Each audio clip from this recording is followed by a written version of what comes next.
Proses pemakaman dan iring-iringan jenazah mantan Gubernur Papua Lukas NMB ricuh. Pecah kepala.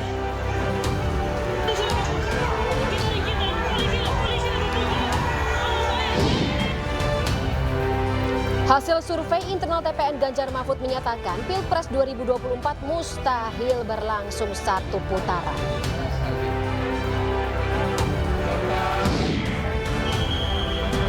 Usai terombang-ambing di lautan, imigran Rohingya di Aceh masih belum dapat kepastian.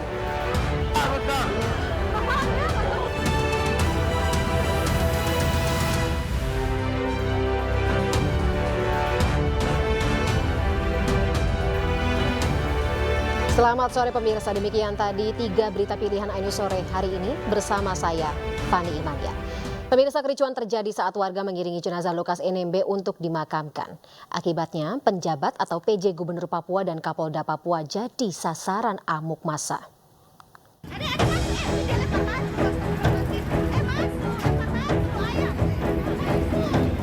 Proses pemakaman dan iring-iringan jenazah mantan Gubernur Papua Lukas NMB ricuh.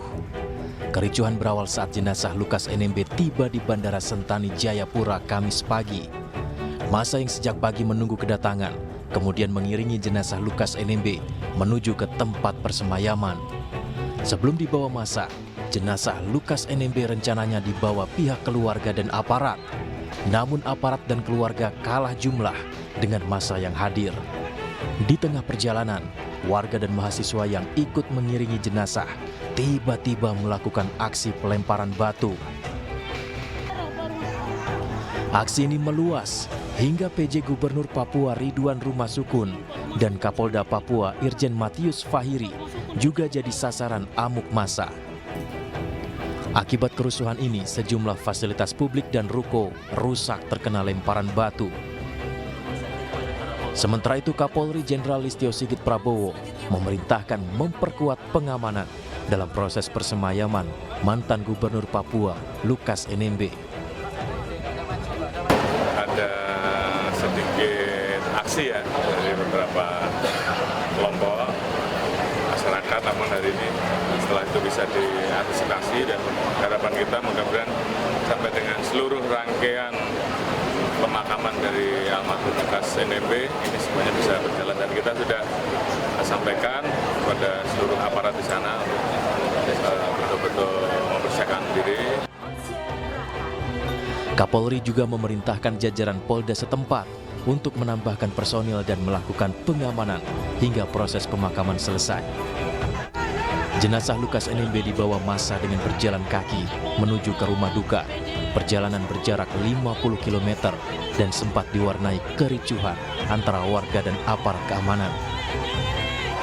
Tim Liputan iNews melaporkan. Ya, dan ribuan masyarakat Papua mengiringi jenazah Lukas NMB ke tempat peristirahatan terakhirnya, dan rencananya Lukas NMB akan dimakamkan di Koya Tengah, Distrik Muara Tami, Kota Jayapura pada Kamis sore hari ini. Setelah tiba di Bandara Sentani, jenazah almarhum Lukas NMB dibawa ke Sekolah Teologi Atas Injil Stakin Sentani untuk mendapatkan penghormatan terakhir dari pimpinan Gereja Injil Indonesia dan Pemprov Papua. Prosesi pemakaman dilanjutkan dengan pengiringan jenazah Lukas NMB ke persemayaman yang berlokasi di Koya Tengah, Distrik Muara Tami, Kota Jayapura. Pemakaman jenazah Lukas NMB rencananya berlangsung pada Kamis sore hari ini. Selama proses pengantaran jenazah dari Sentani ke Kota Jayapura, warga Papua diimbau untuk dapat menjaga kondisi keamanan dan ketertiban masyarakat.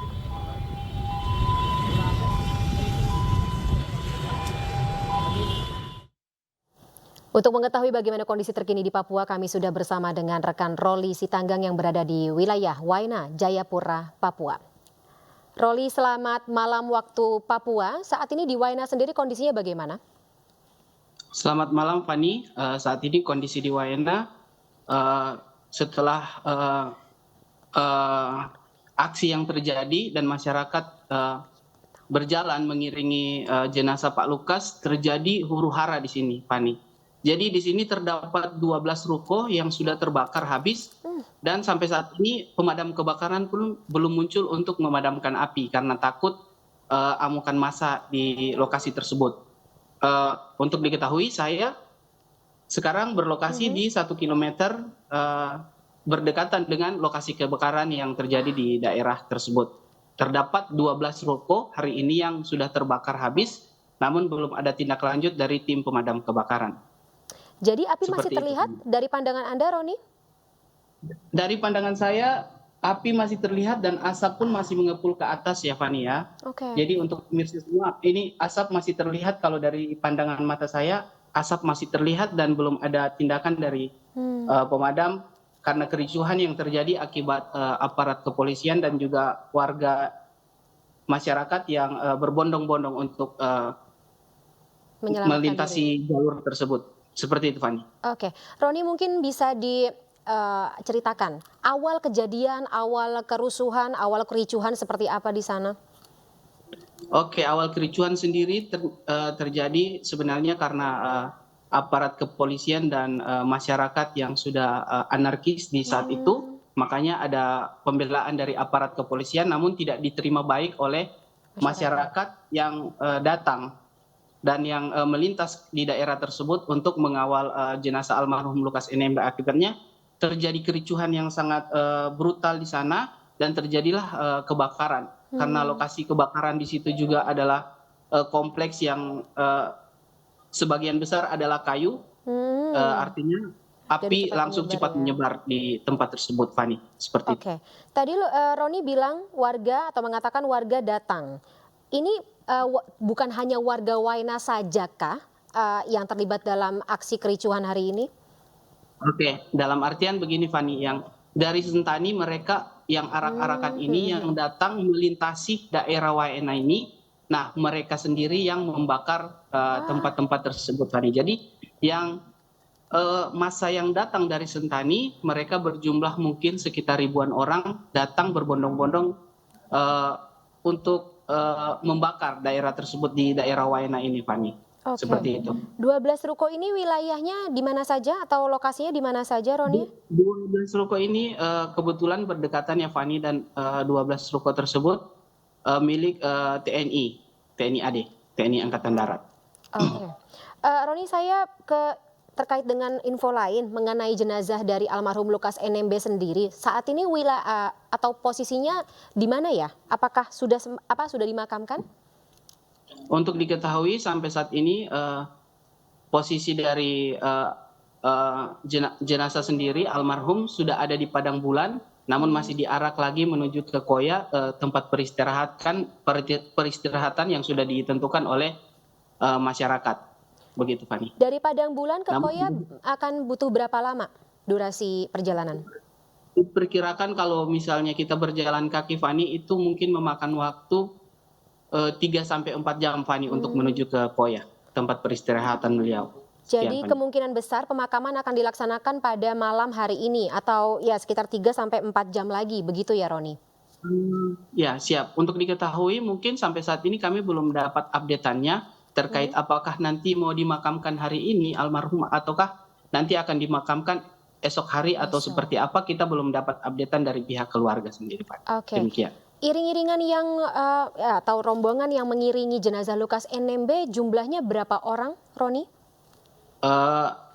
Saya belum bisa diperkirakan pasti, tetapi itu untuk arak-arakannya sendiri diperkirakan ribuan, Fani. Mungkin sekitar 2 ribuan gitu, Fani. Apakah ada aparat yang juga ikut dalam iring-iringan tersebut dan juga untuk di lokasi Waena sendiri berapa personel kepolisian diturunkan untuk mengamankan? Pasti, Fani. Untuk personil yang diturunkan sih ada, tapi tidak sebanyak dari masyarakat. Jadi cuman mungkin sekitar 10 atau 15 orang yang mengikuti arak-arakan tersebut, Fani. Kalau yang sekarang berjaga di distrik Wamena sendiri? Di distrik Waena sendiri diperkirakan aparat gabungannya sekitar 30-40 orang. Baik. Roni, terima kasih sebelumnya atas informasinya sementara hari ini. Saya harap agar Anda juga menjaga keamanan serta keamanan dalam melakukan peliputan atau informasi ya. Tapi sebelumnya selamat kembali bertugas. Terima kasih sekali lagi atas informasinya. Selamat malam. Ya pemirsa, selama 2 periode menjabat sebagai Gubernur Papua, Lukas NMB mengawali karirnya sebagai CPNS. Selama menjabat, NMB dikenal sebagai pemimpin yang pluralis dan moderat. Lukas juga dinilai mampu meningkatkan hubungan antara pemimpin lain dari berbagai kelompok dan juga agama yang ada di Papua.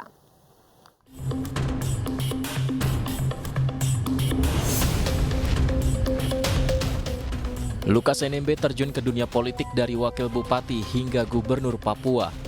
Lukas NMB merupakan gubernur ketiga yang dipilih secara demokratis oleh rakyat Papua. Selama menjabat, NMB dikenal sebagai pemimpin yang pluralis dan moderat.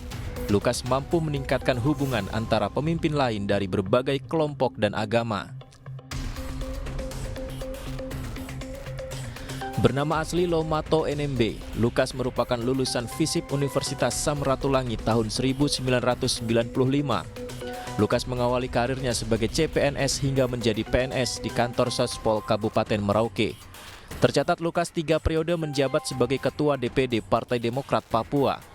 Dinilai sukses saat menjabat sebagai gubernur pada periode 2013-2018. Lukas kembali menjadi gubernur Papua untuk periode 2018-2023. Bahkan Lukas menang telak 67,54% suara. Namun di ujung karirnya, nama Lukas NMB tercoreng setelah menjadi tersangka KPK dalam kasus suap dan gratifikasi terkait sejumlah infrastruktur di Papua. Majelis Hakim Pengadilan Tindak Pidana Korupsi Jakarta memvonis NMB dengan hukuman 8 tahun penjara. Status penetapan tersangka Lukas oleh KPK sempat diwarnai drama. Loyalis dan pendukung NMB sempat menghalangi proses penegakan hukum, bahkan sempat melakukan penyerangan terhadap Makobrimob saat Lukas NMB ditangkap. Kini mantan gubernur Papua tersebut telah meninggal dunia saat menjalani perawatan. Diketahui NMB beberapa kali menjalani perawatan di RSPAD Gatot Subroto karena gagal ginjal. Kondisi sakit NMB terjadi sejak menjalani sidang kasus suap dan gratifikasi di Pengadilan Tipikor Jakarta. Tim Liputan iNews melaporkan. Pemirsa, Cawapres Partai Perindo nomor urut 3 Mahfud MD mengunjungi para ulama dan santri di Pondok Pesantren Konzini, Sidoarjo, Jawa Timur. Informasinya akan kami hadirkan sesaat lagi. Tetaplah bersama kami.